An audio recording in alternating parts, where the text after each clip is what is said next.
Hello friends, कैसे हैं आप सब लोग। आज हम लोग का साइंस का पहला लेक्चर है। ठीक है, एकदम बेसिक लेक्चर होगा, इंट्रोडक्शन वाला। इंट्रोडक्शन बताएंगे कि साइंस होती क्या है, साइंस शब्द आया कहाँ से है। तो सब लोग अपनी नोट्स निकाल के एकदम स्टार्टिंग से, बेसिक लेवल से एकदम स्टार्ट कर दीजिए, नोट्स बनाते रहिएगा। ठीक है, तो सबसे पहले हम लोग साइंस में पढ़ेंगे origin of science. Origin of science का मतलब होता है हिंदी में विज्ञान की उत्पत्ति। विज्ञान की उत्पत्ति, विज्ञान शब्द आया कहाँ से। ठीक है, तो जो विज्ञान शब्द है वो आया है लैटिन वर्ड स्कैंडिया से। लैटिन वर्ड स्कैंडिया से आया हुआ है और स्कैंडिया का मतलब होता है टू। स्कैंडिया का मतलब होता है टू। तो जो विज्ञान शब्द आया है, तो पुरानी सभ्यता में, ठीक है, लैटिन वर्ड्स का सबसे ज़्यादा यूज होता था। तो वहाँ पे विज्ञान को लोग स्कैंडिया स्कैंडिया बुलाते थे। तो उस स्कैंडिया स्कैंडिया बुलाने की वजह से हम लोग साइंस का नाम पड़ गया, और साइंस का जो नाम पड़ गया वो स्कैंडिया की वजह से साइंस पड़ गया। ठीक है, तो इस स्कैंडिया का मतलब होता है टूनो, और टूनो को हम लोग हिंदी में बोलते हैं जानना। टूनो को हम लोग हिंदी में बोलते हैं जानना। तो यहाँ पे हम लोग समझ चुके हैं कि ओरिजिन ऑफ साइंस, साइंस की उत्पत्ति कहाँ से हुई है। अब दूसरी चीज हम लोग समझते हैं कि डिफिनीशन ऑफ साइंस, साइंस की डिफिनीशन क्या है। डिफिनीशन ऑफ साइंस, विज्ञान की परिभाषा।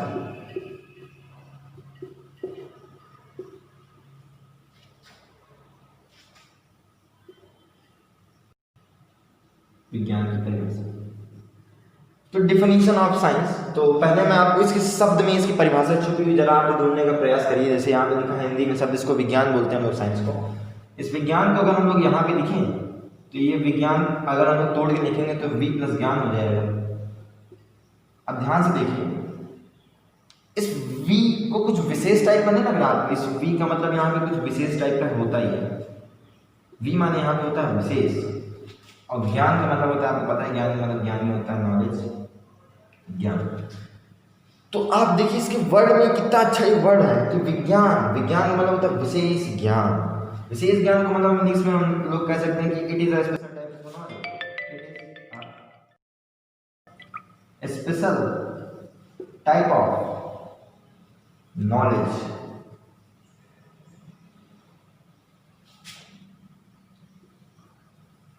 ठीक है, it is a special type of knowledge. तो आपको शब्द से इसकी डिफिनेशन कुछ ना कुछ हाँ मिल गया कि हाँ यार ये कोई अलग सा ज्ञान होता होगा। देखिए ज्ञान सारी चीजें एक ही होती है, लेकिन ये कुछ विशेष होगा। तो चलिए इसकी कुछ साइंटिफिक वे में जो डिफिनेशन बताई गई, उस डिफिनेशन को हम जरा पढ़ते हैं। हिंदी में लिखना है कि ऐसा ज्ञान जो सुव्यवस्थित, नोट्स बनाते हुए चलिए, सुसंगठित एवं तार्किक हो,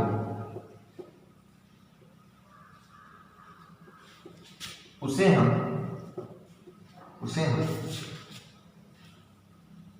विज्ञान कहते हैं।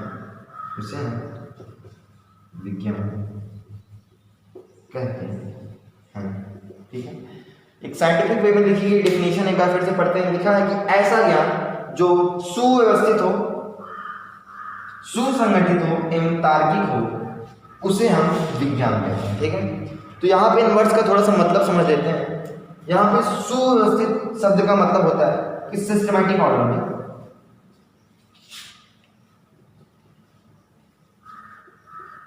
Systematic order. आखिर इस सिस्टमैटिक ऑर्डर का मतलब क्या होता है। देखिए ये विज्ञान आपको सबसे सही समझ में आया था कि it is a special type of knowledge. तो ये ऐसा ही ज्ञान होता है ना कि जो सिस्टमैटिक ऑर्डर से किया गया, जो सिस्टमैटिक ऑर्डर से, एक अरेंज ऑर्डर से हो। एक आपको एग्जांपल के थ्रू मैं समझाने का प्रयास करता हूँ। देखिए आप लोग पेन जानते हैं जिससे हम लोग यूज करते हैं लिखने के लिए, वो पेन कैसे बनती है। ठीक है, वो पेन साइंस की मदद से तो बनती है। तो कैसे बनती है, तो हम लोग पहले प्लास्टिक लेकर आते हैं, फिर हम लोग निब लेकर आते हैं, प्लास्टिक को निब में लगाते हैं। ठीक है, फिर पूरी पेन बनकर तैयार हो जाती है। ठीक, तो वो पेन बनाने के लिए देखिए हम लोग बेसिक रिक्वायरमेंट क्या थी, प्लास्टिक थी, उसके बाद कोई मेटल की निब थी, तो हम लोग की पेन बनकर तैयार हो गई। तो वो किसकी मदद से तैयार हुई थी, साइंस की मदद से। तो सेम टू सेम देखिए वैसा ही नॉलेज है अपना साइंस। साइंस भी वैसा ही सेम टू सेम एकदम सिस्टमैटिक ऑर्डर में। स्टार्ट कहाँ से होता है, बेसिक से, बाद में जाता है धीरे धीरे अपर लेवल तक। समझ लो एक प्रकार से असेंडिंग ऑर्डर में, छोटे से बड़े लेवल तक। ऐसा ही ज्ञान होता है हम लोग का विज्ञान। दूसरा शब्द यहाँ पे लिखा है सुसंगठित। इस सुसंगठित शब्द का मतलब क्या होता है? इस सुसंगठित शब्द का मतलब होता है आपस में बंध जाना, आपस में बंध जाना। आखिर इसका मतलब क्या है? देखिए सुसंगठित का यहां पर मतलब है, देखिए जब भी कोई चीज कोई सिस्टमेटिक ऑर्डर में की जाती है ना, तब वो अपने आप सुसंगठित हो जाती है।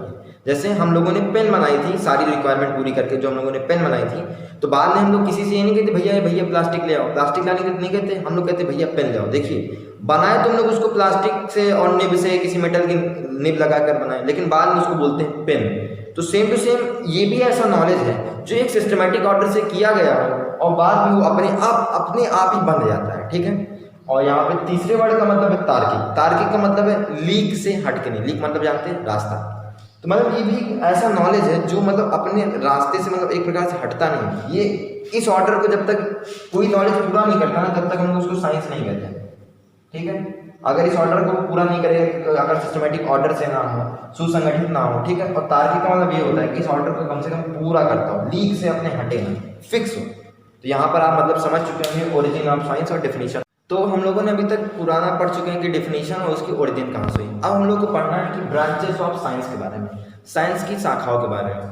तो यहाँ पे ब्रांचेस की वहीं साइंस की शाखा की बनाई गई, क्योंकि साइंस जो है वो काफ़ी बड़ी थी, ठीक है, काफ़ी ज़्यादा उसका एरिया काफ़ी बड़ा था। स्टार्टिंग में हम लोग से मेनली 3 वो पढ़ते थे कि फिजिक्स केमिस्ट्री बायो पढ़ते थे, ठीक है। उसी के अंदर सारी चीज़ें हम लोग स्टडी कर लेते थे।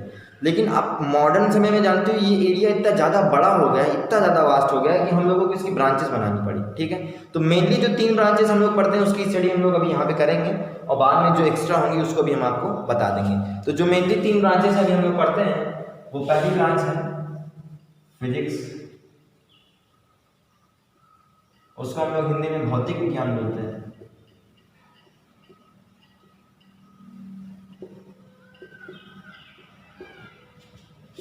दूसरी है अपनी केमिस्ट्री,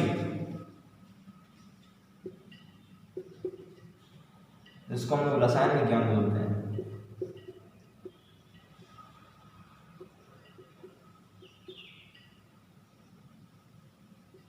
और तीसरी है बायोलॉजी, ठीक है। इसे हम लोग जीव विज्ञान बोलते हैं, जीव, फिजिक्स केमिस्ट्री बायो, ठीक है। ये 3 मेन ब्रांचेस हैं, ठीक है। इसी के बाद हम लोग इसी के अंदर सारी चीजें डील करते हैं वैसे, ठीक है।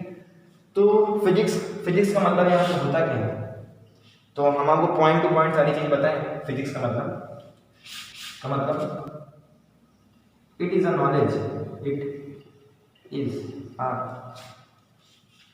Knowledge which express, it is a knowledge which express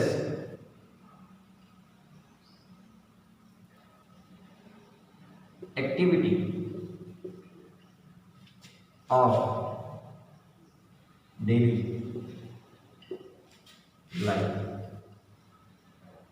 ठीक है। ये बेसिक सी डेफिनेशन है, इसको डेफिनेशन ना समझिएगा, लेकिन फिजिक्स को समझने का फंडा एकदम इसी डेफिनेशन से आता है। तो इसका मतलब हम बता देते हैं आपको। फिजिक्स भौतिक विज्ञान वो मतलब ये ऐसी विज्ञान है, ठीक है। सारी विज्ञान को हम लोग सिस्टमेटिक ऑर्डर से और सुव्यवस्थित ढंग से ही पढ़ेंगे, कोई भी विज्ञान इससे हटकर नहीं जाएगी। पहले आपको बता चुके हैं वो तार्किक जरूर होनी चाहिए। तो ये भी एकदम सिस्टमेटिक ऑर्डर से वैसे ही नॉलेज है। बट इस नॉलेज जो ये नॉलेज है, इसके अंदर हम लोग वो चीज़ सिर्फ कंसीडर करते हैं, वो सिर्फ पढ़ते हैं जो सिर्फ हम लोग के डेली टू डेली लाइफ में यूज होती है, जो हम लोग देखते हैं डेली टू डेली लाइफ में। अभी एग्जांपल के थ्रू समझाएंगे तो ज़्यादा समझ में आएगा आपको। जैसे एग्जांपल के थ्रू मैं आपको बता रहा हूँ, जैसे कुछ एग्जांपल है जो हम लोग डेली लाइफ में महसूस करते हैं, हम लोग को पता चल जाता है कि हम लोग वो काम कर रहे हैं। जैसे इसके अंदर हम लोग पढ़ते हैं मोशन के बारे में। मोशन मतलब होता है गति। आप लोग डेली टू डेली लाइफ में करते भी हैं, महसूस भी करते हैं, पता भी चलता है। दूसरी चीज हम लोग इसके अंदर पढ़ते हैं जैसे वर्क माने होता है कार्य। आप लोग को भी इसका पता चलता है, सब लोग वर्क करते हैं, सब लोग काम करते हैं, ठीक है। चाहे मेंटली वर्क हो चाहे फिजिकली वर्क हो, सब लोग को पता महसूस चलता है। तो ये ऐसी नॉलेज है जो हम लोग डेली टू डेली लाइफ में एक्टिविटी में कंसीडर होती है, आती है। तो ये मोशन हो गया, ये वर्क हो गया, और भी जैसे फोर्स माने हो गया अपना बल। पर ये भी आप लोग महसूस करते हैं जब किसी पे धक्का लगाते हैं किसी चीज़ पे, ठीक है, तब आपको फोर्स का, हाँ हमारे अंदर बल कहते नहीं है हम बहुत बलवान। और भी वर्क बाय जैसे एनर्जी का यूज़ करते हैं हम लोग। एनर्जी का यूज़ मतलब जानते हैं, एनर्जी ऊर्जा इसे हम लोग कहते हैं, ठीक है। इन सब जो ये टर्म हम लोग डेली टू डेली लाइफ में यूज़ करते हैं, तो इन्हीं सब की स्टडी हम लोग करते हैं फिजिक्स के अंदर। एनर्जी हो गया अपना, ये प्रेशर हो गया, प्रेशर मतलब होता है दाब, ठीक है, और बहुत सी चीज़ें एक्सेट्रा यहीं पे डाल देते हैं, एक्सेट्रा एक्सेट्रा, ठीक है। तो ये सब जो डेली टू डेली लाइफ में जिसको हम लोग अंदर से विजुलाइज, हाँ समझ सकते हैं, महसूस कर सकते हैं, वैसी चीज़ों को हम लोग फिजिक्स के अंदर कंसीडर करते हैं, ठीक है। तो अब अपनी सेकेंड पार्ट है केमिस्ट्री। केमिस्ट्री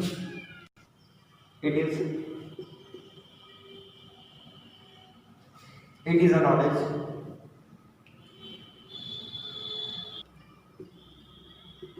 which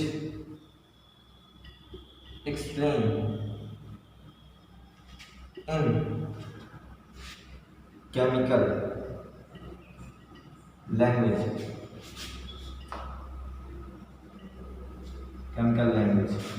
जैसे केमिकल चेंजेस,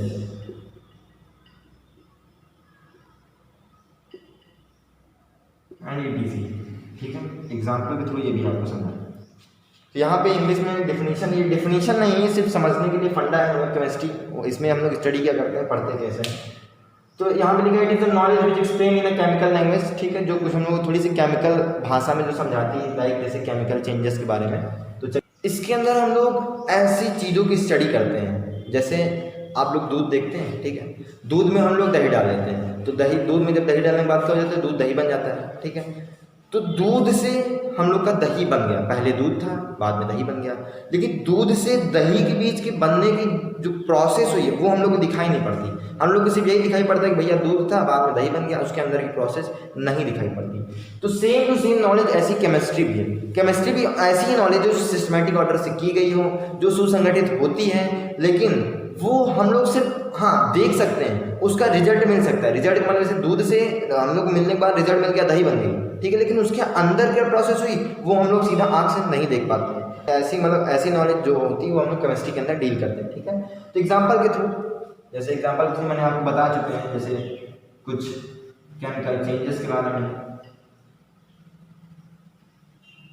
रिएक्शंस के बारे में, ठीक है, और बहुत सी चीजें जैसे थर्मोडायनेमिक्स के बारे में। थर्मोडायनेमिक्स का मतलब होता है ऊष्मा की गति के बारे में, हम लोग इसी के अंदर डील करते हैं, ठीक है। रिएक्शंस के बारे में, इक्विलिब्रियम के बारे में, ठीक है, इक्विलिब्रियम का मतलब बराबर, इक्विलिब्रियम के बारे में स्टडी करते हैं, ठीक है। केमिकल काइनेटिक्स के बारे में, बहुत सी चीज़ों के बारे में स्टडी करते हैं,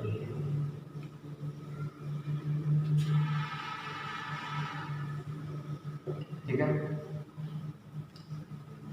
केमिकल काइनेटिक्स के बारे में और एक्सेट्रा, ठीक है। अभी जब आप लोग हायर क्लासेस में जाएंगे तो इन सारी चीज़ों की स्टडी करेंगे, तो आप समझ चुके होंगे कि हम लोग केमिस्ट्री के अंदर कौन सी करते हैं, कौन सी नॉलेज को रखते हैं, ठीक है। फिर अपना थर्ड है बायो। देखिए बायो का हम लोग हिंदी में पढ़ते हैं जीव विज्ञान। आप लोग नाम से इसको समझ चुके होंगे कि इसमें हम लोग ऐसी चीज़ों की स्टडी करते हैं जिसके अंदर जीव मतलब होता है जीवन का मतलब होता है इंग्लिश में लाइफ, जीवन पाया, ठीक है। लाइफ का मतलब, जीवन का मतलब क्या होता है, देखिए जीवन का मतलब होता है कि कोई चीज़ जब ग्रो कर रही हो, ठीक है, ग्रो करने के बाद वो रिप्रोडक्शन कर रही हो, ठीक है। ग्रो करना मतलब बढ़ना, रिप्रोडक्शन मतलब प्रजनन करना, कुछ उसकी मेटाबॉलिक एक्टिविटी हो, जैसे हम लोग खाना खाते हैं तो हम लोग के अंदर बसता है, सांस लेते हैं, तो ये सारी एक्टिविटी जिसके भी अंदर होती हैं उसको हम लोग बोलते हैं हाँ भाई इसके अंदर लाइफ पाई जा रही है। तो स्टार्टिंग में बहुत समय पहले अपने मतलब 2 साइंटिस्ट थे, लैमार्क, ठीक है। लैमार्क ने सबसे पहले बायोलॉजी शब्द का प्रयोग किया था, जीव विज्ञान का बायोलॉजी शब्द का प्रयोग लैमार्क ने 1802 ईस्वी में सबसे पहले किया था, ठीक है। उसके पहले भी हमारे जो इंडियन साइंटिस्ट थे बहुत पहले, उनको भी पता था, लेकिन वो लोग बायोलॉजी शब्द का प्रयोग नहीं करते थे। सबसे पहले लैमार्क ने 1802 ईस्वी में लगभग प्रयोग किया था बायोलॉजी शब्द का, ठीक है। तो अब बायोलॉजी के भी 2 पार्ट है, देखिए आप लोग नाम से ही समझ चुके होंगे इसके 2 पार्ट कौन कौन से हो सकते हैं भैया, जिसके अंदर लाइफ पाई जाएगी उसी को हम लोग स्टडी करेंगे। तो लाइफ तो सिर्फ दो चीज़ों में पाई जाती है, एक एनिमल्स में और एक प्लांट्स में। तो हम लोग ऐसे इसकी इसको बेसिक तरीके से अलग कर लेते हैं एनिमल्स और प्लांट्स के रिगार्डिंग, ठीक है। और साइंटिफिक तरीके से हम लोग एनिमल्स जिसमें हम लोग एनिमल्स की स्टडी करते हैं उसको हम लोग जूलॉजी बोलते हैं, और जिसमें हम लोग प्लांट्स की स्टडी करते हैं उसको हम लोग बॉटनी बोलते हैं, ठीक है। तो यहाँ पे आप, क्योंकि भैया जीवन तो सिर्फ इसमें और इसमें पाया जाता है, इसमें पाया जाता है, ये किसने बताया था? हमारे इंडियन साइंटिस्ट थे जगदीश चंद्र बसु, उन्होंने अपना एक यंत्र बनाया था जिसको हम लोग क्रिस्कोग्राफ कहते हैं। उसकी मदद से उन्होंने बताया था कि प्लांट्स के अंदर भी जीवन पाया जाता है। भैया आप लोग भी देखते होंगे कि वो भी ग्रो करते हैं ना, उनके अंदर भी मेटाबॉलिक एक्टिविटी होती है। क्योंकि आप लोगों ने पढ़ा होगा ना कि हम लोग को सांस लेने के लिए भाई पेड़ पौधों की जरूरत है। तो पेड़ पौधे आप लोग पता है कहते नहीं कि खूब प्रदूषण बचाने के लिए पेड़ पौधे लगाओ, ये क्यों कहते हैं? क्योंकि वो जो हम लोग CO2 और कार्बन मोनोऑक्साइड ये वगैरह वगैरह विषैली गैसें निकालते हैं तो पेड़ पौधे खा लेते हैं। तो खाना मतलब मेटाबॉलिक एक्टिविटी कर रहे हैं, तो इसका मतलब उसके अंदर भी जीवन पाया जाएगा ना। इसीलिए हम लोग इसके अंदर सिर्फ दो चीज़ों की स्टडी करते हैं, एनिमल्स के अंदर, एनिमल्स की और प्लांट्स की, ठीक है।